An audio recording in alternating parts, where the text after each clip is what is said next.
अपरिमेय संख्या मागील एका व्हिडिओमध्ये आपण परिमेय संख्या म्हणजे काय पाहिलं होतं. आज आपल्याला अपरिमेय संख्या बघायचंय.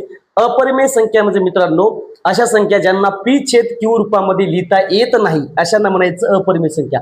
आता अपरिमेय संख्याचं वैशिष्ट्य काय रे? अपरिमेय संख्यांचं दशांश रूप हे अखंडित असतंय परंतु आवर्ती नसतं. याचा अर्थ काय माहितीये का? बघा आता उदाहरणार्थ अशा पद्धतीने 4.812362 अनंत. आता या संख्येचं दशांश रूप बघा अखंडित आहे म्हणजे संख्या थांबते का? नाही ना, अनंत संख्या आहेत परंतु दशांश चिन्हाच्या नंतर एखादा नंबर एकसारखा कंटिन्यू आहे का किंवा एखाद्या अंकाचा गट असा रिपीट पुन्हा पुन्हा आहे का? नाही. याला काय म्हणायचं? एखाद्या संख्येचं दशांश रूप हे अखंडित आहे परंतु आवर्ती नाही अशा संख्यांना म्हणायचं अपरिमेय संख्या.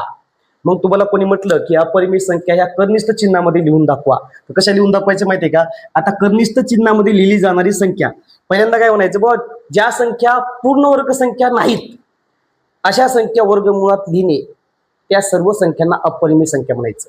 आता उदाहरणार्थ वर्गमुळामध्ये लिहिली जाणारी 2 ही संख्या पूर्ण वर्ग आहे का रे? नाही ना. मग हिला वर्गमुळात लिहिले म्हणजे ही अपरिमेय संख्या असते. का बरं माहितीये का? हिचं सुद्धा दशांश रूप हे अशा पद्धतीने असतं अखंडित आणि आवर्ती नसतं. जसं की आता वर्गमुळामध्ये 2 ह्याचं उत्तर काय येते माहितीये का? 1.4414 टिंब टिंब टिंब टिंब हे अनंत आहे म्हणजे दशांश चिन्हानंतर एकही संख्या एखाद्या संख्येचा गट किंवा एखादी संख्या रिपीट पुन्हा नाही, बरोबर ना? तर मग म्हणायचं या संख्येला अपरिमेय संख्या. आता उदाहरणार्थ आपण लिहूया वर्गमुळामध्ये 17. आता मला सांगा 17 ही संख्या पूर्ण वर्ग संख्या आहे का? नाही. असणारे अपरिमेय संख्या. मग याचाच अर्थ काय मित्रांनो?